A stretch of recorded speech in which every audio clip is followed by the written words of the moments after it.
Marriage, they say, is like a garden that requires constant tending. For 8 years, I had believed my wife and I were cultivating something beautiful together. We had weathered the usual storms that couples face: financial stress, family disagreements, the mundane challenges of daily life. But nothing had prepared me for the slow, insidious poison that had begun seeping into our relationship over the past several months. It started with subtle changes. The way she would turn away slightly when we embraced. The increasing frequency of her working late at the office. The way conversations about our future together seemed to drift into uncomfortable silences. But it wasn't until she first mentioned my physical inadequacies that I understood the true nature of our problem. The human body, in all its imperfections, had become a battlefield in our marriage. My wife had grown increasingly vocal about her dissatisfaction with our intimate life, specifically targeting what she perceived as my shortcomings. Night after night, she would bring up pharmaceutical solutions, pills that promised enhancement but came with warnings that made my stomach turn. The potential side effects read like a medical horror story: cardiovascular risks, psychological dependency, unknown long-term consequences. I had always prided myself on being a man who faced problems head-on, but this particular challenge left me feeling powerless and emasculated. How do you fight an enemy that is literally part of your own body? How do you argue against biology itself? The more she pressed, the more I retreated into myself, creating a cycle of frustration that seemed impossible to break. Our home, once a sanctuary of shared dreams and laughter, had transformed into a minefield of unspoken resentments. Every glance felt loaded with criticism. Every casual touch became a reminder of my perceived failures.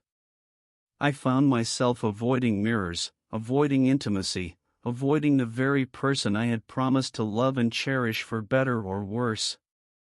The evening that changed everything began like so many others in recent months, with tension crackling in the air like electricity before a storm. We had finished dinner in relative silence, each of us lost in our own thoughts, when she broached the subject again. This time, however, there was an edge to her voice that I hadn't heard before, a desperation that made my chest tighten with anxiety. She had been researching online, she explained, reading testimonials and success stories from men who had taken the leap into pharmaceutical enhancement. Her laptop screen glowed with before and after testimonials, medical studies, and promotional materials that promised to solve all our problems with a simple daily pill.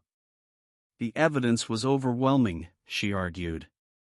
The risks were minimal compared to the potential benefits. Why was I being so stubborn? But stubbornness wasn't the right word for what I was feeling. It was fear of changing my body with chemicals, fear of potential side effects, fear of what it meant about our relationship that such drastic measures seemed necessary. I tried to explain this to her, tried to make her understand that love should be about acceptance, not about pharmaceutical alterations to meet arbitrary standards. My words seemed to bounce off her like raindrops on glass. Her frustration mounted with each attempt I made to redirect the conversation toward communication and acceptance. She had reached a breaking point, and nothing I said could pull her back from the edge. The argument escalated quickly, as these things do when both parties feel fundamentally misunderstood. Voices raised, accusations flew, and years of accumulated resentment spilled out like water from a broken dam. She accused me of being selfish, of caring more about my own comfort than her happiness. I accused her of being shallow, of reducing our entire relationship to a matter of physical measurements. The climax came when she stood up abruptly, her chair scraping against the floor with a sound that seemed to echo through the house. Her face was flushed with anger and frustration, and for a moment, I saw in her eyes something that chilled me to the bone, a look of genuine disgust. She gathered her purse and keys with sharp, deliberate movements, each action punctuated by muttered complaints about my inadequacy. The front door slammed with such force that the windows rattled, and I was left alone in the sudden, deafening silence. I could hear her car engine roaring to life in the driveway, the sound of gravel spraying as she backed out too quickly, and then the fading rumble as she drove away into the night. Sitting in my empty house, surrounded by the debris of our argument, the laptop still open to those damning testimonials, the dinner dishes forgotten on the table, the lingering echo of harsh words, I felt more alone than I had in years. The silence was oppressive, filling every corner of the space with the weight of unresolved conflict. I knew she had gone to O'Malley's pub, her usual refuge when life became too much to handle. It was a small, dimly lit establishment about 15 minutes from our house, the kind of place where regulars knew each other's stories and bartenders served as unofficial therapists. She had a history of seeking solace there during difficult times, and I had always respected her need for space to process her emotions. But tonight felt different. Tonight, the argument had crossed lines that we had never crossed before. The personal attacks, the fundamental questioning of compatibility, the way she had looked at me with such disappointment, it all felt like a point of no return. In moments of crisis, we often turned to family, and for me, that meant my cousin Marcus. He was 3 years younger than me but had always possessed a wisdom that belied his age. We had grown up together, more like brothers than cousins, sharing secrets and supporting each other through life's various challenges. His father, my Uncle David, had been like a second father to me after my own dad passed away when I was 16. Marcus answered on the second ring, his voice warm with concern when he heard the tension in my greeting. I found myself spilling out the entire story, the months of growing dissatisfaction, the constant pressure to take enhancement drugs, the explosive argument that had just occurred. Speaking the words aloud made the situation feel both more real and more surreal, as if I were narrating someone else's life. What surprised me was how quickly Marcus offered to help. He didn't judge, didn't take sides, didn't offer platitudes about how things would work out. Instead, he simply said that he and his father were planning to head out anyway, and they would stop by O'Malley's to check on my wife. Their relationship with her had always been warm and familial. She had been part of family gatherings for 8 years, and they had developed the kind of easy rapport that comes from shared history and mutual respect. The plan was simple: they would find her, make sure she was safe, and perhaps offer a neutral perspective on the situation. Maybe they could help her see that the pharmaceutical route wasn't the only solution, that there were other ways to address relationship challenges. Maybe they could help mediate a conversation that had spiraled out of control. As I hung up the phone, I felt a mixture of relief and apprehension. Relief that I wasn't facing this crisis alone, that family was rallying to help. But apprehension about what might happen next, about whether the damage to our relationship was already irreparable. Alone in the house after the call, I found myself pacing from room to room, unable to settle. The familiar surroundings felt foreign somehow, as if the argument had changed the very atmosphere of our home. I kept replaying the conversation, wondering if there had been something I could have said differently, some way I could have reached through her frustration to the love that I still believed existed underneath. It was then that I remembered something my mother had told me years ago, back when I was still learning how to navigate the complexities of relationships. She had said that sometimes the most powerful gesture is the one that requires you to be vulnerable, to set aside your pride and simply express love without expectation of reciprocation. The idea of buying flowers struck me as both cliché and perfect. Roses, specifically, not because they were original, but because they were her favorite.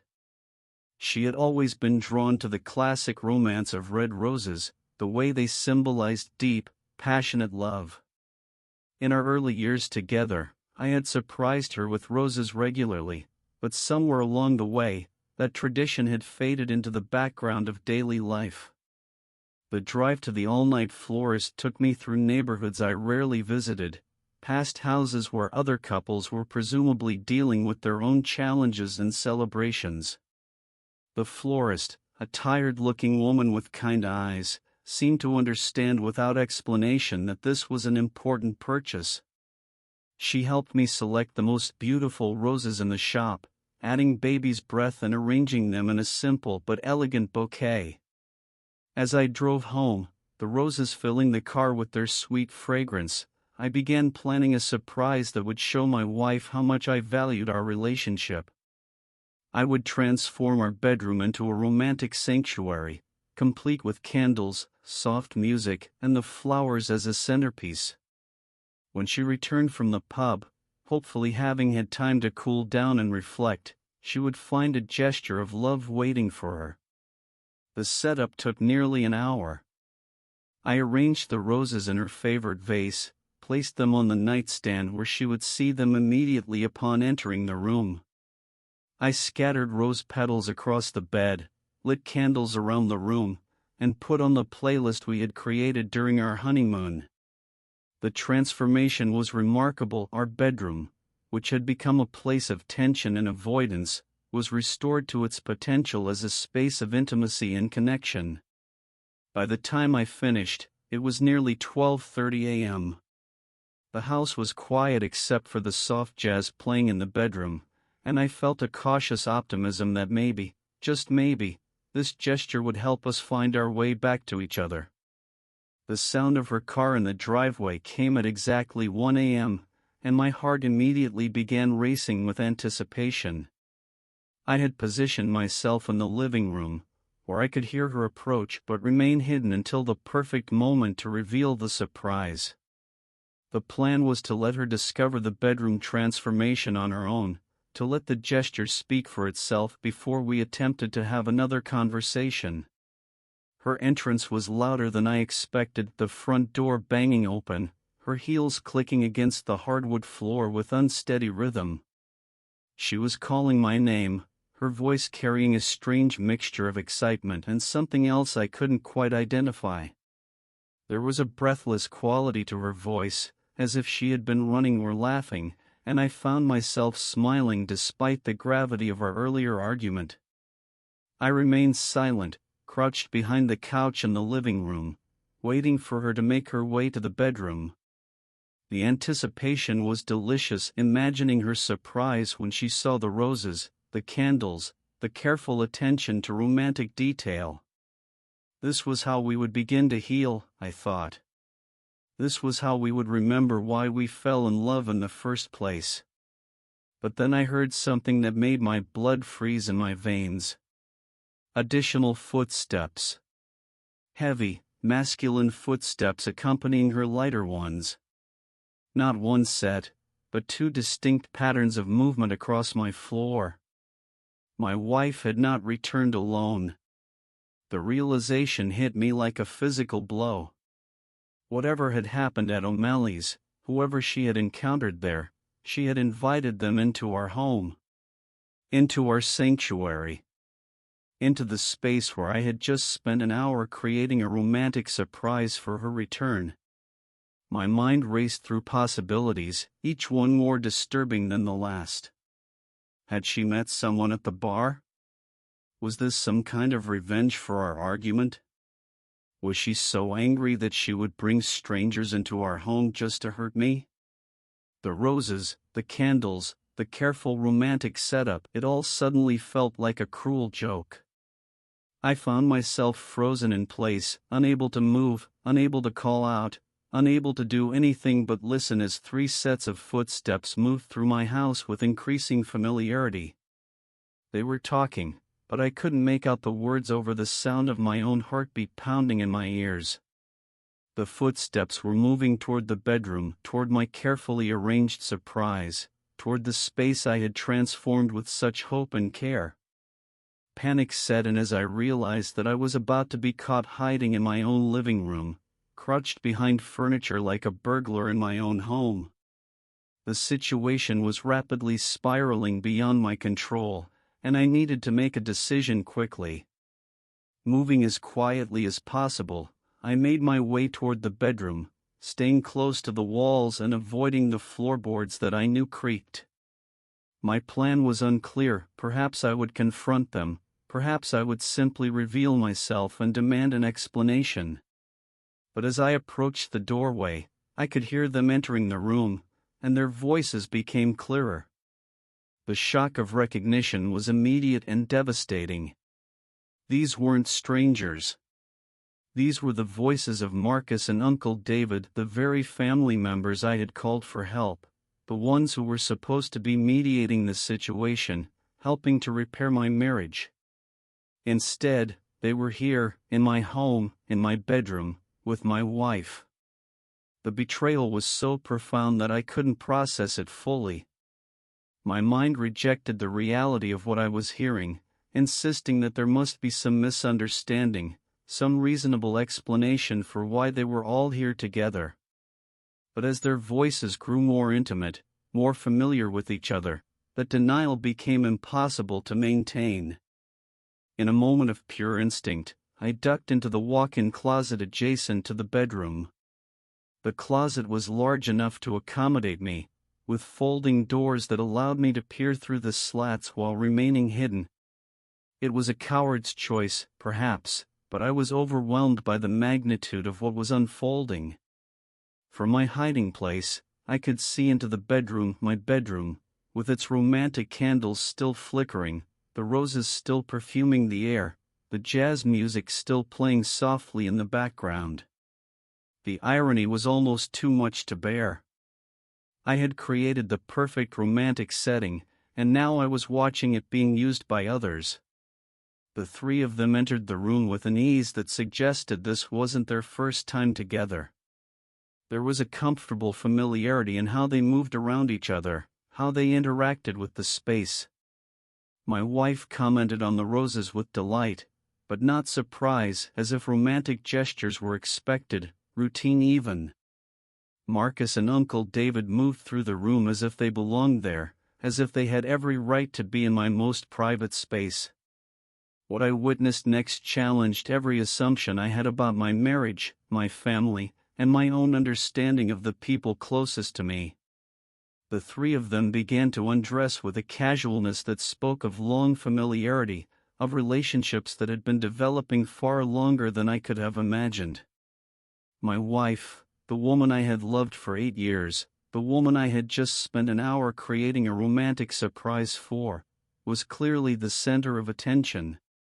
But she wasn't being coerced or manipulated. She was an active, enthusiastic participant in whatever was happening. The complaints about our intimate life, the pressure for pharmaceutical enhancement, the dissatisfaction she had expressed, it all suddenly made sense in a horrifying new context. Marcus, my cousin, my closest family member, the person I had trusted with my deepest secrets and fears, was looking at my wife with an expression of desire and familiarity that made my stomach turn. Uncle David, the man who had been like a father to me, who had walked me through my teenage years and early adulthood, was participating in this betrayal with an ease that suggested it was routine. The physical intimacy that followed was unlike anything I had ever witnessed. It wasn't the desperate, guilty coupling of people having an affair. It was the comfortable, practiced intimacy of people who had been together many times before. They knew each other's bodies, each other's preferences, each other's rhythms.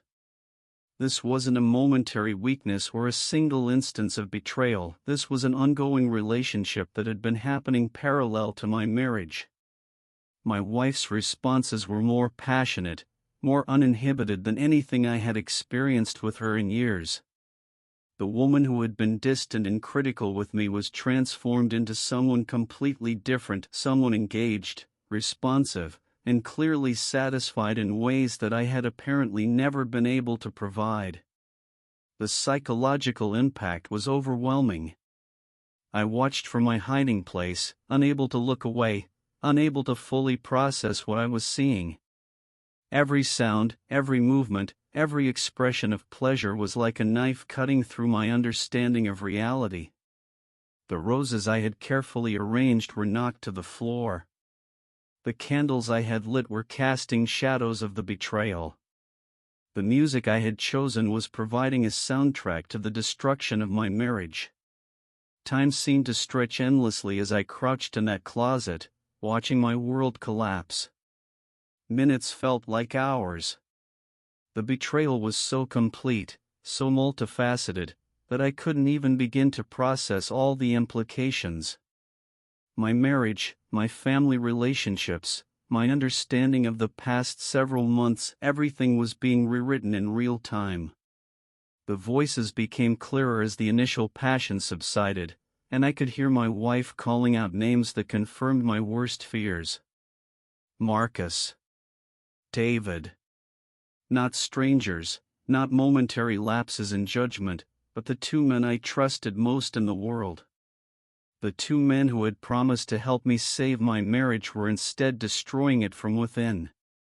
The final straw came when I heard my wife expressing satisfaction in ways she never had with me, using language that suggested this had been going on for a significant period of time.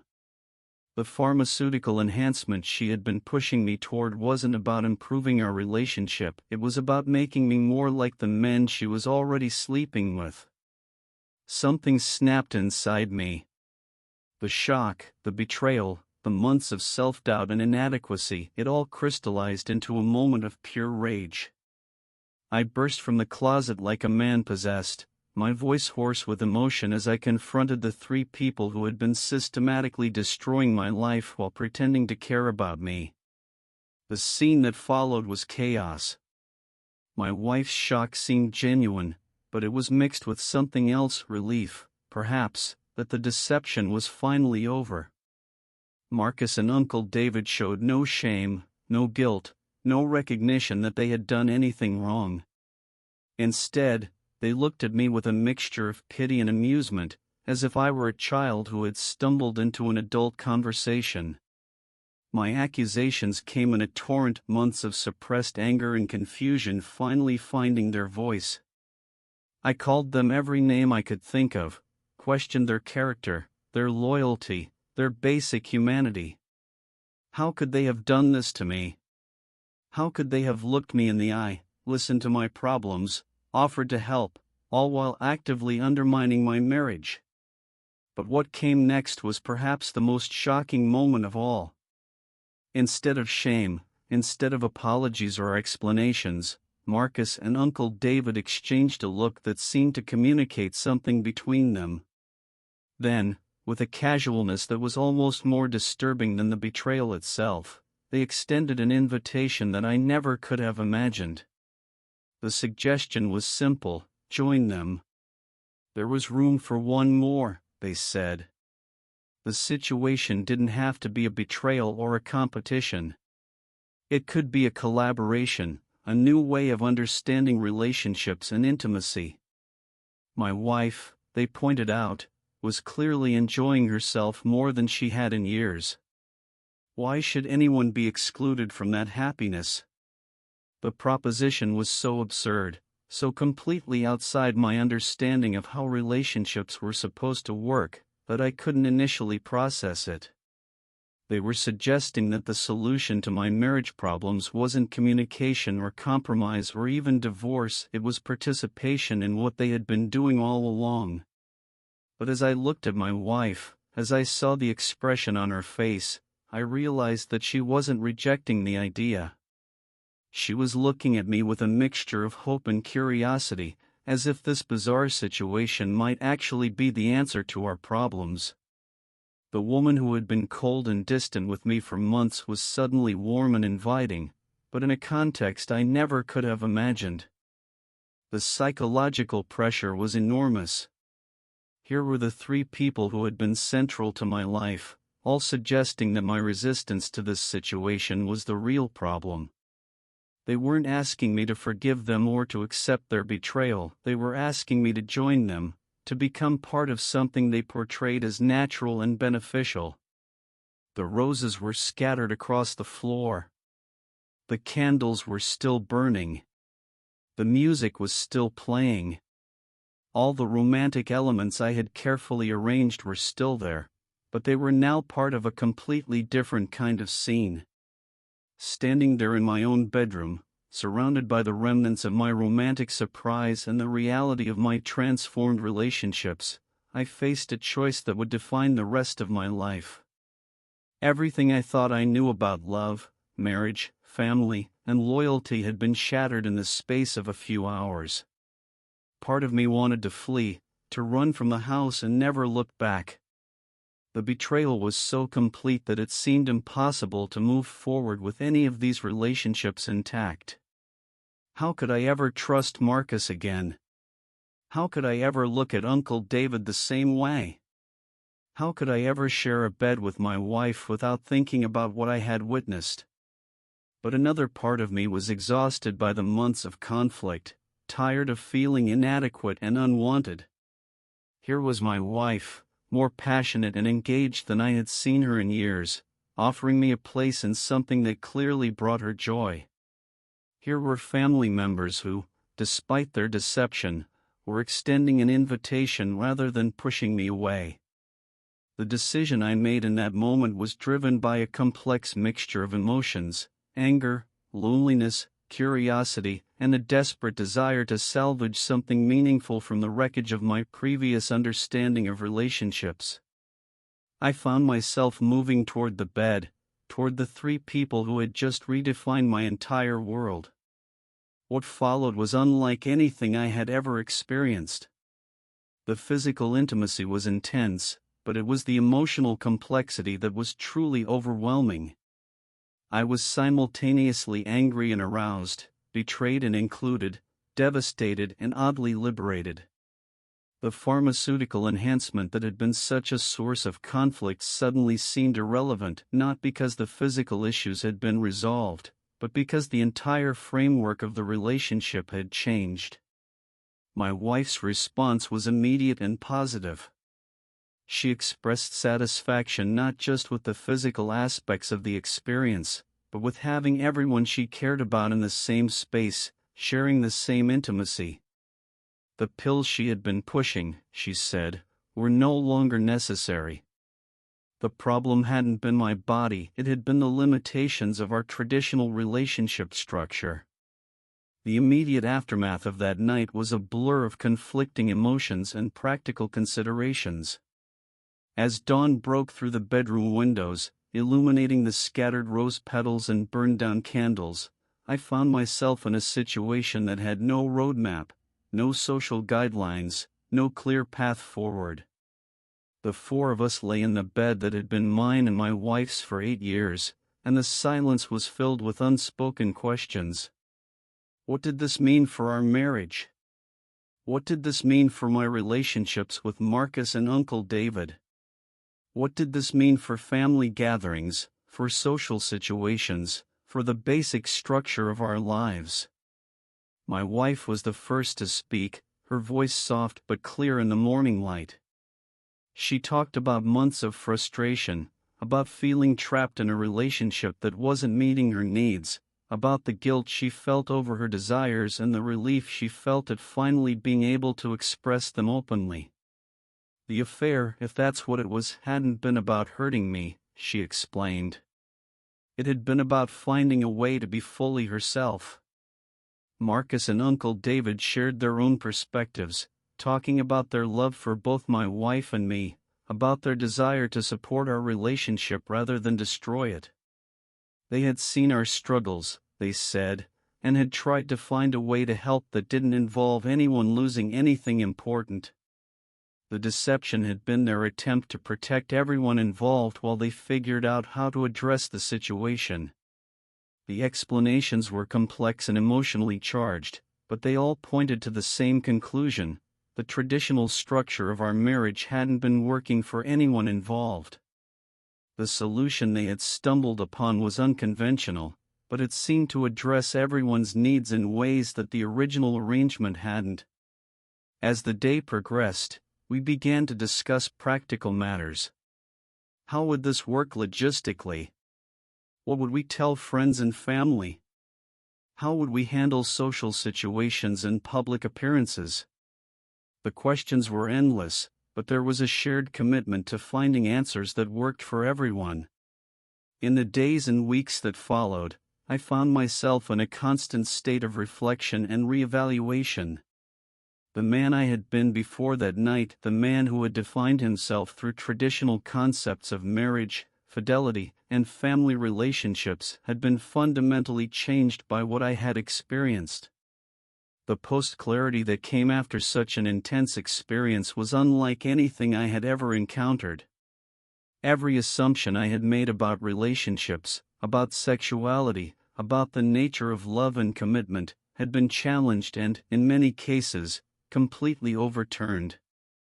I found myself questioning not just my own choices, but the entire social framework that had led me to believe there was only one way to structure intimate relationships. My wife seemed transformed as well. The distance and criticism that had characterized our interactions for months had been replaced by a warmth and openness that reminded me of our early years together. But this wasn't a return to our previous relationship, it was the beginning of something entirely new, something that included elements and people that hadn't been part of our original arrangement. Marcus and Uncle David integrated into our daily life with surprising ease. Family dinners took on new meaning when the family relationships had been redefined. Social situations required careful navigation, but the shared secret created a bond between us that was both intimate and conspiratorial. The pharmaceutical enhancement that had been such a source of conflict became a footnote to our story. The physical issues that had seemed so important were resolved not through chemical intervention, but through a complete reconceptualization of what our intimate life could be. The pressure and performance anxiety that had plagued our marriage were replaced by a more collaborative and supportive approach to physical intimacy. But perhaps the most significant change was in my understanding of myself. The man who had hidden in the closet, who had felt inadequate and unwanted, had been replaced by someone who was part of something larger and more complex. The betrayal that had initially felt like the end of everything had become the beginning of a new chapter. As I tell this story now, months after that transformative night, I'm still processing the implications of what happened and what it means for my future. The question that haunts me, the one that keeps me awake at night and follows me through my days, is whether I should embrace this new reality or walk away from it entirely. The conventional wisdom would suggest that betrayal of this magnitude should be unforgivable, that the violation of trust should be grounds for ending all these relationships. Society provides clear guidance on how to handle traditional infidelity, but it offers no roadmap for navigating the complex emotions that arise when betrayal leads to inclusion rather than exclusion. My wife is happier than she's been in years, and our relationship, whatever form it now takes, is more honest and open than it ever was during our traditional marriage. The complaints about inadequacy and dissatisfaction have been replaced by expressions of contentment and fulfillment. The pharmaceutical enhancement that seemed so necessary has been forgotten, replaced by a more holistic approach to intimacy that includes emotional and psychological satisfaction alongside physical pleasure. Marcus and Uncle David have become integral parts of my daily life in ways that were unimaginable before. The family relationships that I thought had been destroyed by betrayal have instead been deepened and complicated. We share secrets, experiences, and a level of intimacy that goes far beyond what most family members experience together. But the questions remain: is this sustainable? Is this healthy? Is this what I want for the rest of my life?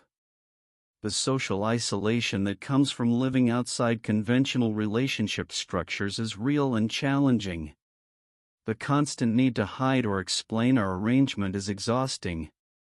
The psychological complexity of loving and resenting the same people simultaneously is a burden I carry every day.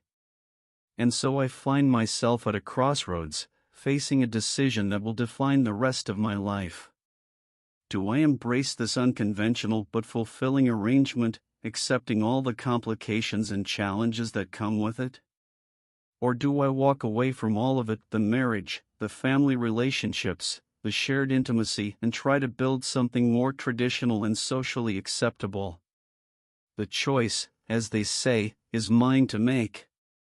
But as I've learned over these past months, sometimes the most important decisions are the ones that force us to question everything we thought we knew about love, loyalty, and what it means to build a life with other people. The story continues, but the ending remains unwritten. And perhaps that's the most honest way to conclude, not with resolution, but with the acknowledgement that some situations are too complex for simple answers, too nuanced for easy judgments, and too personal for anyone else to fully understand. The closet door is open now. There's no going back to hiding. But where I go from here remains to be seen.